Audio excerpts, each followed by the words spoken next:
My channel. जैसे कि हमने अपना सेकेंड लेसन में चैप्टर सॉल्यूशन को कवर कर लिया था अप टू राउल्स लॉ, और आज की जो लेसन है, आज के लेसन में हम थोड़ा आज के लेसन को छोटा रखेंगे और इस लेसन में हम लोग कुछ इंपॉर्टेंट टॉपिक के बारे में डिस्कस करने वाले हैं। तो आई होप मैंने जो लास्ट टाइम जो आपको प्रॉब्लम दिए थे सॉल्व करने के लिए, इसको आपने जरूर सॉल्व किए होंगे और इसी के साथ ही आप राउल्स लॉ तक अपना डाउट क्लियर कर चुके होंगे। तो आज का जो टॉपिक है, आज का टॉपिक आपके लिए एक इंटरेस्टिंग टॉपिक रहेगा, एक छोटा सा टॉपिक रहेगा। जैसे कि मैंने पहले ही बोला कि आज का जो कॉन्सेप्ट है इसको थोड़ा छोटा रखते हैं और शुरू करते हैं आज की टॉपिक।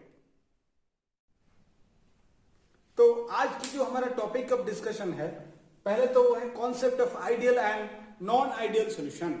सो पहले हम देखेंगे what is ideal and what is non ideal solution, and in the second part we will discuss about vapor pressure of solution containing volatile solute and non-volatile solute, vapor pressure of solution containing non-volatile solute, and in the third part about colligative properties.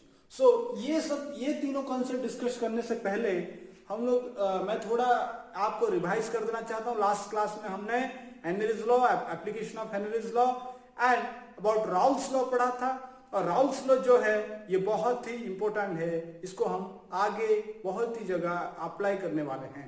तो चलो आज का जो topic है इसको शुरू करते हैं।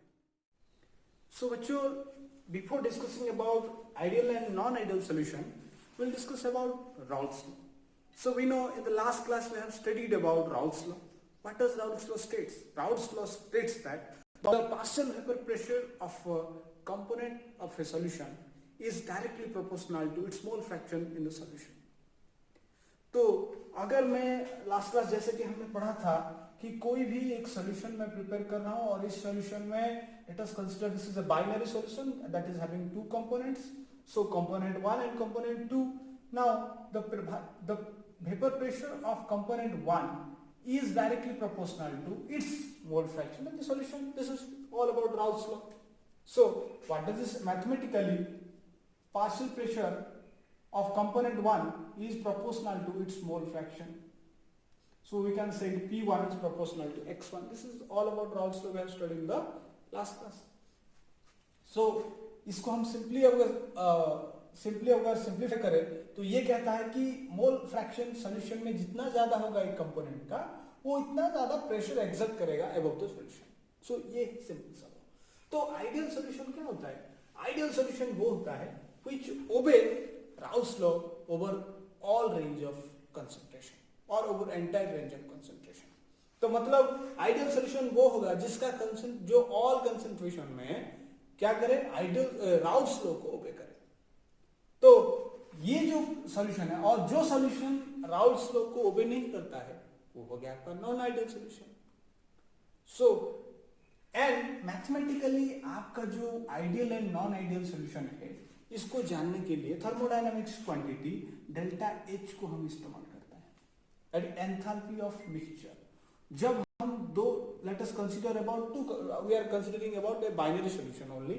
So therefore when we are adding the two component 1 and 2, there must be heat change. कोई heat change हो सकता है, हमने पढ़ा था कि it can be endothermic or it can be exothermic जब solution हम prepare कर रहे हैं। So during that process, if there is no heat change, enthalpy change during mixing the two components, if it is 0, then it is called ideal solution. अगर enthalpy change positive हो या फिर enthalpy change negative हो तो it is non ideal. Non ideal solution के लिए enthalpy change positive हो सकता है, नेगेटिव भी हो सकता है। और एक कंडीशन भी है डेल्टा V मिक्सचर जब करते हैं वो भी क्या होगा, 0 होगा। ये दोनों किसके लिए है? ये आइडियल सॉल्यूशन के लिए कंडीशन है। Delta H mixture and delta V mixture will be 0. So we know when we are adding certain solute to a solvent, एक solvent में अगर certain solute हम add कर रहे हैं, let us consider two liquid solute and solvent हमने लिया है, L1 एक है और L2 है। L2 मान लो ये solvent है और ये है solute। तो आपका क्या होगा, लेट अस कंसीडर मैंने इससे 20 ml लिया है, कितना लिया है 1 से 20 ml सॉल्यूट लिया है, कितने में 100 ml सॉल्वेंट। तो टोटल सॉल्यूशन का वॉल्यूम कितना होगा 110 ml। सिंपली हमने ऐड कर दिया। तो ये हर सॉल्यूशन के लिए ट्रू नहीं होता है, ध्यान दो, ये हर सॉल्यूशन के लिए ट्रू नहीं होता है। कभी कभी ये सॉल्यूशन डिक्रीज और इंक्रीज हो सकता है। तो ये कितना होगा, कोई सॉल्यूशन के लिए मान लो ये 110 आना चाहिए, तो कितना आ रहा है, लेट अस कंसीडर ये आ रहा है 108 ml। तो चेंज इन वॉल्यूम कितना हुआ, change in volume, final volume कितना हुआ, एक्सपेक्टेड वॉल्यूम है 108, और आप कह सकते हैं कि 2 ml का यहां पे इधर हुआ। समझ रहे हो मेरी बात। सो जब हम टू सॉल्यूशन को ऐड कर रहे हैं तो उनका वॉल्यूम ऐसे ही हम सम करके नहीं बता सकते कि ये 110 हो जाएगा। ये मास की केस में ट्रू हो सकता है, लेकिन वॉल्यूम की केस में ट्रू नहीं होगा। अगर ये ट्रू होता है, थ्योरेटिकल कैलकुलेट करके जितना वॉल्यूम आना चाहिए, एक्चुअल वॉल्यूम भी इतना है, तब ये डेल्टा वी मिक्सचर 0 होता है, तब जाके उस सॉल्यूशन को हम आइडियल कहते हैं, और हर सॉल्यूशन आइडियल नहीं होता है। Now we'll move into non-ideal solution. So we know non-ideal solutions are those solutions which do not obey Raoult's law over entire range of concentration, जो हर concentration variation में Raoult's law को obey नहीं करता है, that is non-ideal solution. So इसका अंदर क्या logic है, so जो अभी जो इंटरेक्शन था आइडियल सॉल्यूशन में, वो AA और BB और AB इक्वल था। अभी AA type of interaction, BB type of interaction जो था AB में, वो वही उसी टाइप का इंटरेक्शन नहीं है। Therefore, the solution is non-ideal in nature. Now, the interaction between AB can be higher than AA or BB type of interaction. The interaction means attraction force between AB can be higher than AA type of interaction or BB type of interaction, or the interaction between AB can be lower than AA type of interaction and BB type of interaction. बात समझ रहा है? So AA type में जो interaction है वो AB type of interaction से ज्यादा हो सकता है, या फिर उल्टा भी हो सकता है, AA या फिर BB में जो इंटरेक्शन है वो AB के इंटरेक्शन से कम भी हो सकता है। नॉन आइडियल सॉल्यूशन में जो है वो नॉन आइडियल सॉल्यूशन किस प्रकार के डेविएशन शो कर सकता है, आइदर वो पॉजिटिव डेविएशन शो कर सकता है, किस टाइप का डेविएशन, आइदर वो पॉजिटिव डेविएशन शो कर सकता है, या फिर पॉजिटिव डेविएशन शो कर सकता है, या फिर नेगेटिव डेविएशन शो कर सकता है। क्या कर सकता है, नेगेटिव डेविएशन शो कर सकता है। तो पॉजिटिव डेविएशन कब शो करेगा, मतलब कैलकुलेट वैल्यू से, कैलकुलेट हेनरीज लॉ से जो कैलकुलेट वैल्यू है उससे ज्यादा अगर वैल्यू आ रहा है तो उसको कहते हैं हम पॉजिटिव डेविएशन। तो पॉजिटिव डेविएशन में क्या होगा, ना the vapour pressure of the solution is higher than the calculated value. Calculated value से सब वेपर प्रेशर ज्यादा होगा तब उसको कहेंगे वो पॉजिटिव डेविएशन शो कर रहा है। अगर नेगेटिव डेविएशन कब शो करेगा, अगर कैलकुलेटेड वैल्यू से लोअर वैल्यू शो करता है सॉल्यूशन का vapour pressure, if the vapour pressure of this solution is lower than the calculated value of vapour pressure of the solution, then it's said to be से negative deviation. तो positive deviation कब होगा, ये सब छोटा छोटा point है, ज्यादा याद रखने की जरूरत नहीं है, बस पॉइंट को याद रखें कब शो करेगा, पॉजिटिव डेविएशन कब शो करेगा। सो हम क्या कर रहे हैं, कोई भी सोल्यूट को AA और BB सॉल्वेंट है, इसको मिला के हमने प्रिपेयर किया सॉल्यूशन AB, इसको मिला के प्रिपेयर किया, ये हो गया आपका solution. So now if the AB interaction, that means between interaction between solvent and solute, क्या between interaction between solvent and solute is weaker than the interaction between AA or BB, then the solvent will find easier to escape। ध्यान दो, अगर AB में जो interaction है वो क्या है, अगर वीक है, क्या है, अगर वीक है तो यहां से जो सॉल्वेंट मॉलिक्यूल है, जो वोलाटाइल है, वो इजीली एस्केप कर जाएगा। दैट मींस कैलकुलेटेड वैल्यू से ज्यादा वेपर प्रेशर आ जाएगा, तब हो जाएगा आपका पॉजिटिव डेविएशन। सो सिमिलरली आपको अब नेगेटिव डेविएशन समझ में आ गया होगा। ए और बी इंटरेक्शन है, ये हो गया आपका ए बी इंटरेक्शन। अगर ये ए बी इंटरेक्शन स्ट्रॉन्ग हो गया, क्या हो गया, स्ट्रॉन्ग हो गया, स्ट्रॉन्ग, तो ज्यादा इंटरेक्शन है, तो ये जो सॉल्वेंट मॉलिक्यूल जो वोलाटाइल है वो एस्केप करने में डिफिकल्ट होगा। अगर A B interaction is more, then यहाँ पे क्या होगा, यहाँ पे क्या है, स्ट्रॉन्ग इंटरेक्शन है, स्ट्रॉन्ग। सो यहाँ पे क्या शो करेगा, नेगेटिव डेविएशन शो करेगा।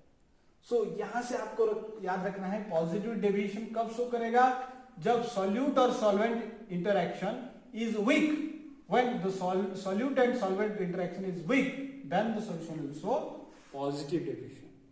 जब solute and solvent interaction is strong, then the solution will show negative deviation. ये सब आप, ये छोटा छोटा चीज आपको याद रखना है। Here is the sum up about non-ideal solution showing positive and negative deviation. Now you can see I have sum up everything. Positive deviation कब शो करेगा, जब weaker interaction between A and B होगा, then A और B interaction, higher vapour pressure than the calculate value. इसका मतलब ये है कि नॉन आइडियल सॉल्यूशन का जो वेपर प्रेशर है वो कैलकुलेट वैल्यू से ज्यादा होगा, तभी वो पॉजिटिव डेविएशन शो करेगा। फिर एग्जांपल में क्या लिखा है हमने, इथानॉल और एसीटोन। इसको ये भी आपको पूछ सकता है कि इथानॉल और एसीटोन अगर हम मिक्सचर प्रिपेयर कर रहे हैं, सॉल्यूशन प्रिपेयर कर रहे हैं, so why it shows positive deviation. So इसका मतलब ये है कि इथानॉल में आपका जो है हाइड्रोजन बॉन्डिंग प्रेजेंट रहता है अल्कोहल में। सो ये इसके अंदर क्या होता है, धीरे धीरे एक एक जो होस्ट मॉलिक्यूल है, एसीटोन मॉलिक्यूल आ जाता है, therefore hydrogen bond is weakened, therefore A B जो इंटरेक्शन होगा, इथानॉल और एसीटोन जो इंटरेक्शन होगा वो वीकर होगा, इसलिए वो पॉजिटिव डेविएशन शो करेगा। इसी तरह ये जो एसीटोन में डाइपोलर इंटरेक्शन होता है और इसके बीच में आ जाता है कार्बन डाइसल्फाइड, सो इसीलिए ये वीक कर देता है ए बी इंटरेक्शन को। पर ये देखो नेगेटिव डेविएशन, नेगेटिव डेविएशन में क्या हो रहा है, strong interaction between A B होगा देन ए और बी। जब स्ट्रॉन्ग इंटरेक्शन ए बी में हो जाएगा तो वो जल्दी वेपराइज नहीं कर पाएगा वोलेटाइल कंपोनेंट को, therefore vapour pressure will decrease, it shows negative deviation. तो vapour lower vapour pressure than calculated value होगा।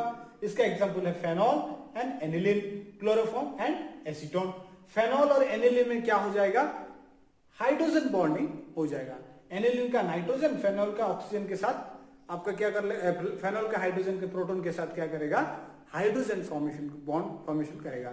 Therefore AB interaction will be stronger, solute solvent, AB का मतलब होता है solute solvent interaction will be stronger, therefore it will difficult to escape करना difficult हो जाएगा, इसीलिए ये नेगेटिव डेविएशन शो करेगा।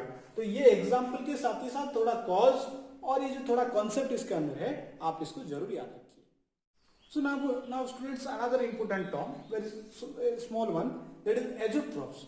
So azotrops are binary mixture or binary solution which have same composition in both liquid as well as vapor phase.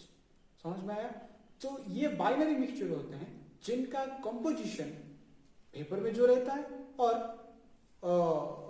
Liquid में जो रहता है वो वेपर में वही रहता है, तो उसी प्रकार मिक्सचर को हम लोग एजोट्रोप्स कहते हैं। सो ये जो एजोट्रोप्स है इनको फ्रैक्शनल डिस्टिलेशन में हम इसको अलग नहीं कर सकते हैं। तो यहाँ पे है दो प्रकार के एजोट्रोप्स हम देखते हैं। एक को कहते हैं मिनिमम बॉइलिंग पॉइंट एजोट्रोप्स और दूसरा को कहते हैं मैक्सिमम बॉइलिंग पॉइंट एजोट्रोप्स। ये जो मिनिमम बॉइलिंग पॉइंट एजोट्रोप है, ये किसको, कौन है मिनिमम बॉइलिंग पॉइंट एजोट्रोप्स, जो लार्ज पॉजिटिव डेविएशन शो करता है राउल्ट्स लॉ से। जो राउल्ट्स लॉ से लार्ज पॉजिटिव डेविएशन शो करता है उसको हम कहते हैं मिनिमम बॉइलिंग पॉइंट एजोट्रोप्स, और जो राउल्ट्स लॉ से लार्ज नेगेटिव डेविएशन शो करता है इसको कहते हैं हम मैक्सिमम बॉइलिंग पॉइंट एजोट्रोप। ये जो मिनिमम और मैक्सिमम देखिए, यहां पे जो आप इथानॉल और water is example of minimum boiling point azeotropes. इनका जो कंपोजिशन है 95.63% टू 4.37% ऑफ वाटर उसमें हम मिलाते हैं, तो ये जो कंपोजिशन है लिक्विड फेज में जितना रहता है और वेपर फेज में भी इतना ही रहता है। तो जब कंपोजिशन वेरी नहीं कर रहा है वेपर फेज में, तो इसको हम डिस्टिलेशन प्रोसेस, जो फ्रैक्शनल डिस्टिलेशन प्रोसेस है, इसमें अलग नहीं कर सकते हैं। तो आप जैसे कि आप देख सको इथानॉल का जो बॉइलिंग पॉइंट है वो 78.4 डिग्री सेल्सियस है, और वाटर का है 100 डिग्री सेल्सियस। और जब ये दोनों को हम मिला लेते हैं तो ये दोनों अब बॉयल हो, ये जो सॉल्यूशन है ये अब बॉयल हो जाएगा 78.2 डिग्री सेल्सियस में। तो इसीलिए ये क्या हुआ, जब सॉल्यूशन का boiling point any of the constituents के बॉइलिंग पॉइंट से कम हो जाए तो उसी को कहते हैं मिनिमम बॉइलिंग पॉइंट एज़ोट्रॉप्स। इसी को ही कहते हैं पॉजिटिव एज़ोट्रॉप्स भी कहते हैं, याद रखो पॉजिटिव एज़ोट्रॉप्स भी इनके कहते हैं। तो जो मिनिमम बॉइलिंग पॉइंट एज़ोट्रॉप है वो लार्ज पॉजिटिव, मिनिमम लार्ज, यहां से याद रखो minimum large positive deviation from Raoult's law show करेगा। तो यहां पे आप देख सकते हो अगर large negative deviation Raoul's law से शो कर रहा है तो वो हो जाएगा वो मैक्सिमम बॉइलिंग पॉइंट एज़ोट्रॉप। HCl और वाटर हो जाए, नाइट्रिक एसिड और वाटर हो जाए, ये सब लार्ज डेविएशन शो करते हैं राउल्स लॉ से। तो large negative deviation, therefore these are called maximum boiling point azeotropes. यहां पे क्या होगा आप देख सकते हो हाइड्रोक्लोरिक गैस, इसका जो बॉइलिंग पॉइंट है -84 डिग्री सेल्सियस और ये हो गया 100 डिग्री सेल्सियस। तो इन दोनों को अगर हम मिला ले तो boiling point of the solution हो जाता है 110 डिग्री सेल्सियस, जो कि किसी भी इंडिविजुअल कंपोनेंट से ज्यादा है। तो इसके इसीलिए इसको हम कह सकते हैं मैक्सिमम बॉइलिंग पॉइंट एज़ोट्रॉप। तो मिनिमम बॉइलिंग पॉइंट एज़ोट्रॉप में क्या होगा, जो नया बॉइलिंग पॉइंट आएगा सॉल्यूशन का वो किसी भी कंस्टिट्यूएंट से कम होगा, मिनिमम होगा। लेकिन मैक्सिमम में क्या होगा, वो किसी भी कंस्टिट्यूएंट से जो बॉइलिंग सॉल्यूशन का बॉइलिंग पॉइंट हो जाएगा वो ज्यादा होगा। तो आई होप ये बात आपको समझ में आ गया हो। और ये जो एग्जाम्पल्स है ये आपको याद रखना पड़ेगा, और कौन मैक्सिमम और कौन boiling minimum boiling point show करेगा ये भी आपको याद रखना पड़ेगा। तो now let's move on to the next topic, that is vapour pressure of solution containing non-volatile solute. Now students, vapor pressure of a solution containing non-volatile solute. तो vapour pressure of A solution containing two volatile liquids हमने पढ़ा था, जिसको Raoult's law को हमने apply करके different derivation हमने calculate किया था। Now let us discuss about a solution which contains some non-volatile solute. Now first listen about a pure solvent. Let us consider this beaker which is contain only pure solvent. Pure solvent समझ आ रहा है? तो pure solvent मतलब मान लो कि केवल water है, केवल इथेनॉल है, प्योर सॉल्वेंट है, इसमें कोई सॉल्यूट ऐड नहीं किया गया है। तो क्या होगा, now this is a volatile liquid. ये वोलेटाइल लिक्विड क्या करेगा, कंटिन्यूअस इवापोरेशन जाएगा, वेपोराइजेशन जाएगा। सो वेपोराइजेशन जब जाएगा, ये आप देख सकते हो मैंने कि ग्लास, ये जो है वॉच ग्लास इसके ऊपर कवर कर लिया है बीकर के ऊपर, तो ये ऊपर जाएगा, फिर यहाँ पे जो वॉच ग्लास के ऊपर कंडेंसेशन होगा, फिर क्या होगा वो नीचे आएगा। तो at some point the rate of vaporisation क्या हो जाएगा, रेट ऑफ कंडेंसेशन के साथ इक्वल हो जाएगा। पहले तो रेट ऑफ वेपोराइजेशन ज्यादा होगा, फिर after some time condensation start हो जाएगा, फिर एक पर्टिकुलर टाइम पीरियड में रेट ऑफ क्या हो जाएगा, रेट ऑफ वेपोराइजेशन क्या हो जाएगा, इज इक्वल टू हो जाएगा किसी के साथ, रेट ऑफ कंडेंसेशन के साथ इक्वल हो जाएगा। सो ये स्टेट जब ऑक्युपाई हो जाएगा तो इसी स्टेट को हम कहते हैं इक्विलिब्रियम फॉर ए लिक्विड क्या होता है, when rate of vaporisation equal to rate of condensation at the state the solution is the liquid is said to be in equilibrium. So vapour pressure आप देख सकते हो, और यहाँ पे जो गैस मॉलिक्यूल, यहाँ पे जो लिक्विड मॉलिक्यूल गैस फेज में जा रहा है वो ऊपर की ओर एक प्रेशर एक्सर्ट कर रहा है, देखो उसी प्रेशर को हम कहते हैं vapour pressure. The pressure exerted by the vapors of a liquid का जो वेपर है जितना प्रेशर एक्सर्ट करता है, कब, at equilibrium, then it is called its vapor pressure. The pressure exerted by vapors of the liquid at equilibrium is called vapor pressure of the liquid. समझ आ रहा है, vapor pressure of the liquid. So ये हो गया vapour pressure, जिसको मैंने P10 vapour pressure of pure solvent को P10 मैंने रिप्रेजेंट किया है। समझ आ गया। नाउ लेट अस कंसीडर, मैंने कुछ सॉल्यूट ऐड किया मतलब क्या हुआ, ये जो सॉल्यूट ऐड किया, ये सॉल्यूट में क्या हुआ, देखो ये सॉल्यूट में ये हुआ कि इसमें कुछ सॉल्यूट पार्टिकल अभी सॉल्यूशन में आ गया, जो कि ब्लू कलर का दिखाई दे रहा है, ब्लू कलर का हो गया है, और यहाँ पे सॉल्वेंट मॉलिक्यूल के साथ से जो ब्लैक कलर के वो सॉल्वेंट है और जो ब्लू है वो सॉल्यूट है। अब सॉल्वेंट मॉलिक्यूल के साथ सॉल्यूट मॉलिक्यूल भी आ गया है। तो अब क्या होगा? तो वेपर प्रेशर क्या इंक्रीज करेगा? क्या वेपर प्रेशर डिक्रीज करेगा? क्या होगा? Now one thing you keep in mind, the solute is non volatile, ये वेपराइज नहीं होने वाला है, ये गैसेस फेज में नहीं जाने वाला है, तो कौन जाएगा? सॉल्वेंट मॉलिक्यूल जाएगा। Now the solvent molecule will vaporise. तो कहां से वेपराइजेशन हो रहा था? सरफेस ऑफ द लिक्विड से हो रहा था। कहां से? सरफेस ऑफ द लिक्विड से हो रहा था। कहां से हो रहा था? सरफेस ऑफ द लिक्विड में हो रहा था। लेकिन अब ये जो सॉल्यूशन मैंने प्रिपेयर किया है, इस सॉल्यूशन में सरफेस में सॉल्वेंट मॉलिक्यूल के साथ साथ जो ब्लैक कलर के देख रहे हैं, क्या है? कुछ सॉल्यूट मॉलिक्यूल भी प्रेजेंट है। The number of solvent molecule which are volatile now on the surface decreases in a solution.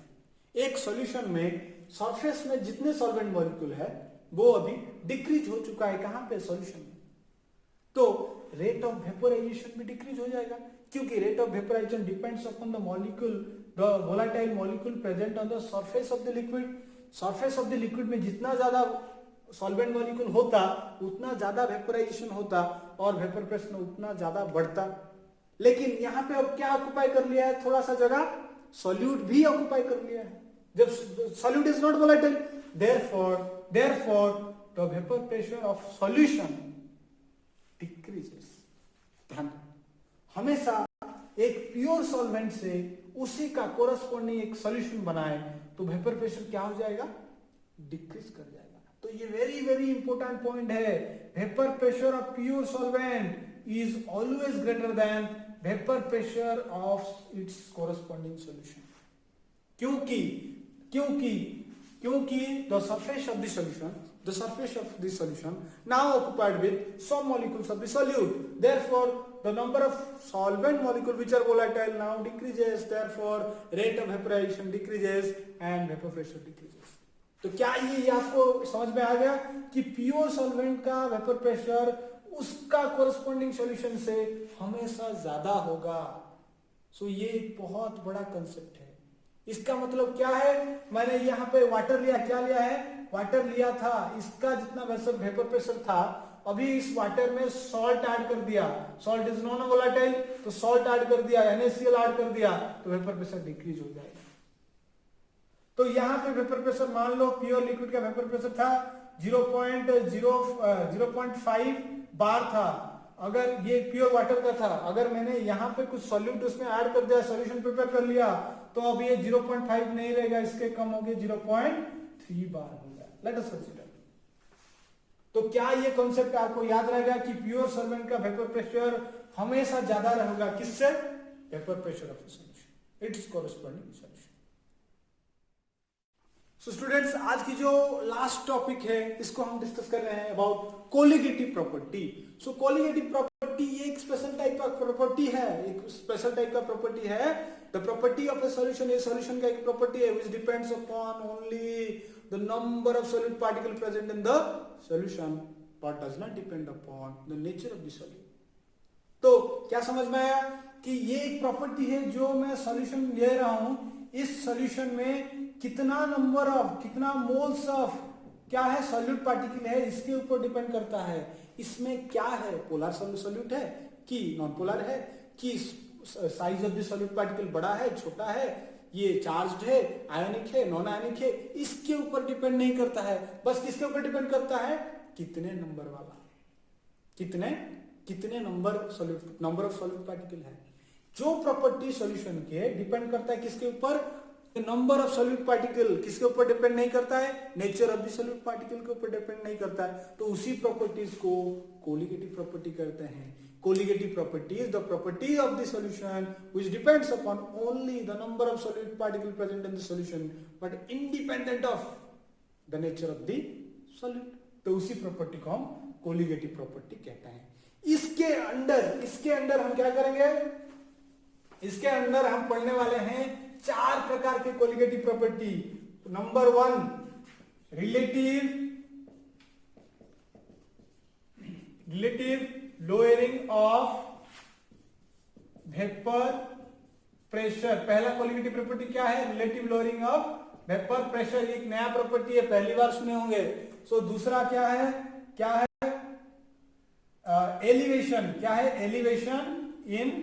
Elevation in boiling point, elevation in boiling point, ये हो गया दूसरा कोलिगेटिव प्रॉपर्टी। प्रॉपर्टी क्या है? Depression in freezing point, depression in freezing point. फिर fourth property क्या है? Osmotic pressure, osmotic pressure. तो बच्चों ये हैं 4 प्रॉपर्टीज जिनको हम पढ़ने वाले हैं under colligative property of A solution. तो बच्चों ये बहुत ही इंटरेस्टिंग है, इससे रिलेटेड प्रॉब्लम आपके आते हैं, यही इंपॉर्टेंट है इस चैप्टर के, और इसी से बहुत सारा आपका न्यूमेरिकल्स आते हैं as well as conceptual question भी आता है। ये हम अगले क्लास में पढ़ेंगे। तो आज की क्लासेस में हमने क्या क्या पढ़ा? आज की क्लासेस थोड़ा छोटा रहा। इस क्लास में हमने about ideal and non ideal solution पढ़ा, अबाउट आइसोट्रोप्स पढ़ा, about vapour pressure of solution containing non volatile solute पढ़ा, एंड में हमने डिस्कस किया ये what is colligative property and what are this colligative property. So ये सब आप अच्छे से समझ लो, यहीं से आपका थोड़ा मैथमेटिकल डेरिवेशन शुरू हो जाएगा, यहीं से आपका न्यूमेरिकल्स भी और ज्यादा शुरू हो जाएंगे।